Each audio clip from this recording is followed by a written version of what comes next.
never been into street violence, you know, we got the silver spoon. Yeah, that would be a culture shock to them. They break it. Yeah, they can break down. Can they get out? Can they quit? Well, what happens is sometimes with soldiers, they go through so much drama that they have post-traumatic stress. Oh, that's the word I was looking for. And that's the big thing that can happen from all the things out there, psychological effect, you know. So with us, we would do a lot of comedy and keep our minds off of things. We keep everything funny and everything so we can block that out and get to doing what we have to do. So that way we come back, you know, less stressed out and, you know, things are a whole lot better. Like the first time I went in, it was war. Now this time it was more peace.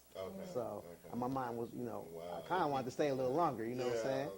Get that money. More vacation time. Yeah, a little vacation away from the States, you know what I'm saying? But it's always best to be back, and there's no place like the USA, you know, no place.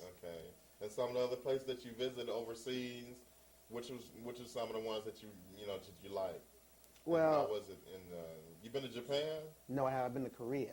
Korea? Korea was it was an experience, you know. You know, because how's that? It's nothing like the city. No, like no, it's not. No.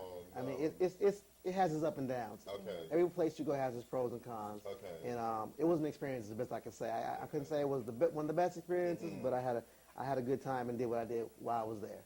You know, because they have a lot of restrictions there because of soldiers and the Korean personnel that are, you know, a lot of things going on there with riots and so forth. And a lot of it's political, so you really have to be really careful when you're downrange.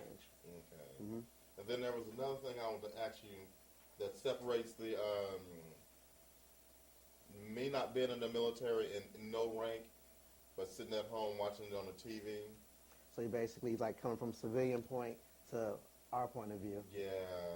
Very different field. Unless you actually been in the service, you can understand. It's a whole different ball game. So what I would be telling you would be something way different than the person that's been in before and knows what I'm talking about. So it'd be a whole new thing I'd be talking to you about and educating you on. So yeah. So a lot of stuff that I do see on the TV is really not. Well, it's not close. The media can hype things up, you know what I'm saying, to where it's nothing like what's actually going on. Because, you know, they only know from their point of view. They're not actually there. You know what I'm saying? Some of the reporters might be in the mix of things, but they're not actually soldiers out there doing what we do. So all they're doing is filming coverage, you know what I'm saying? But from our point of view, we're really in the mix. So we can tell you more in depth on what's going on, you know what I'm saying? In the event that we survive, you know. Yeah, I live to tell about it, you know. Yeah, and I know you've seen a few soldiers fall. Well, we've lost one soldier, but to me, one is too many. Even one is too many to me because he was a great guy. He has a family too, and that just affects the whole team as a whole. Yeah. So, but you know, he's always in our prayers, and we had these wristbands made. I just kept mine in the plastic. I didn't want to get scratched or anything. I kept it in plastic so I can honor him like that. But yeah, we always honor the fallen. Okay. Now he grew up in your under your leadership? No, this was a sergeant just like myself. So he had soldiers too that you know, Ray looked out for him and missed him as well. But he was great. He was a great guy. Every time I seen him, he was always funny and full of life. You know, the kind of person that you never expect that would happen to.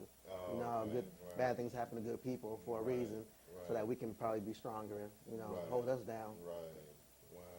So you had to put your life on the line for a lot of the people that are under you, your personnel, Right. I mean, if at least make the right decision. In any event that occurs, then yes. But I would definitely put my life on the line for my soldiers because they would do the same for me. So, you know, we take care of each other and look out for each other in time of war. All right. Okay. Now, some of the weapons that the Bible tells us to armor ourselves with, and this is the toughest one, the sword. This is like, what would this be to a sergeant? Well, that would probably be an M16. You know, that's like, you know, we keep that real close. Yeah, real close. Now, you know how to break it on down, put it back together, roll it down, keep it together. We've had it. How long did it take you to break it down? Well, I never really timed it, but it won't take long. It won't take long. Believe that. That's right. So, and then the breastplate. It talks about the breastplate. That would be our. That would be our body armor. Your body armor. Oh, you got the bulletproof. Yeah, IOTV. Now, what are that block? What all of that block? It's pretty much if for small rounds, you're good to go. Okay. You know what I'm saying? Okay. Anything big, of course, Did you you know, have to duck? you got to do what you can. You got to Duck. get low. Okay. All right. You got to pretty much do what you can with that. You know, it can only do so much Oh, as far okay. as the armor. Okay. You know. All right. All right. Well, I done drilled you enough. I'm sure Sister Beatrice has What you something got to for add. me, sister? Yeah, Well, you know that is what, good. Brother Lawrence, I'm just happy to be on stage with you because Thank you. I have brothers that was been in the military, young brothers, but I really, I'm just happy here and thank God that you're here. Amen. And I don't have military questions for you because I'm not familiar with military questions. I understand. I'm not going to get into that, but it's just a pleasure to be on stage with you.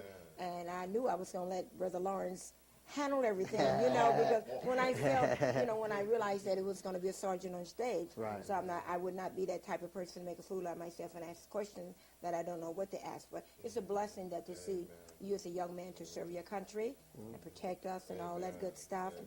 My brother's done it, and I'll be praying